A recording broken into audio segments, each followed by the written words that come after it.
There were a variety of active learning techniques that I used during class time. One of them is called inquiry or problem based learning, where you give students a question or a problem and they have to work out the answer. They can work out the answer individually or they can work out the answer in teams. Another technique I used is called guided discussions. Guided discussions is a teaching method that is advocated in the aviation instructor's handbook. And guided discussion simply is where the teacher is guiding a debate or an argument about a topic. And this can be done in a variety of ways. You can do this by using games, you can do this by using structured debates or simple conversations where the instructor asks questions and the students will give and discuss possible answers. So it's a very talkative technique. Finally, I also used case-based teaching or scenario-based learning. That's another technique that is also advocated in the Aviation Instructor's Handbook. And when you use scenario-based learning or case-based teaching, you're basically using a scenario or a case. This could be a real one or a fictitious one, and they have to analyze how that case or scenario came to be and how to solve that situation. For example, I would present the students with aviation accidents, and they would have to analyze all the factors associated with that accident and how that happened and what could have been done to avoid that accident or the chain of errors that occurred and led to that accident.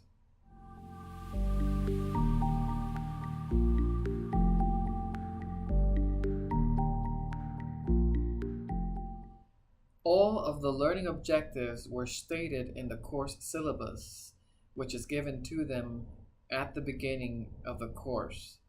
Some of these learning objectives include understanding the airplane systems, recognizing features on an aeronautical charts or airspace on aeronautical charts, describing basic aviation physiology and how it affects the human performance while flying.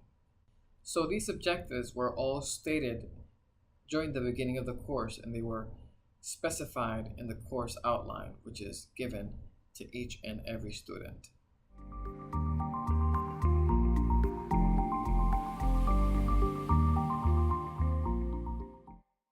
My role as a teacher could be summarized by saying that I was a guide on the side. It also depends on the teaching strategy that I'm using. So for example, if I'm using problem-based learning, inquiry-based learning, case-based teaching, or scenario-based learning, I would intervene only when necessary. So I would supervise the students, and if necessary, I would provide an explanation to the entire class, a short, brief one, or to that group if they were working in groups. However, if I was using the technique called guided discussions, then I am mostly a talk show host, something like a talk show host where I guide a discussion by asking questions and following up with more questions or briefly summarizing if that's the case.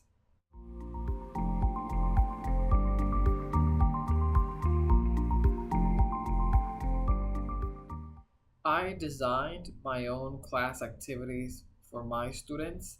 However, every now and then, if I was using technology, so for example, if I was running a game, I was also seeking the help of an advanced student so that he or she could help me do the count. You never know if technology fails.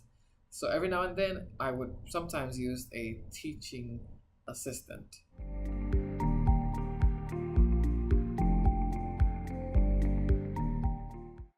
Something very critical when using active learning techniques is time management.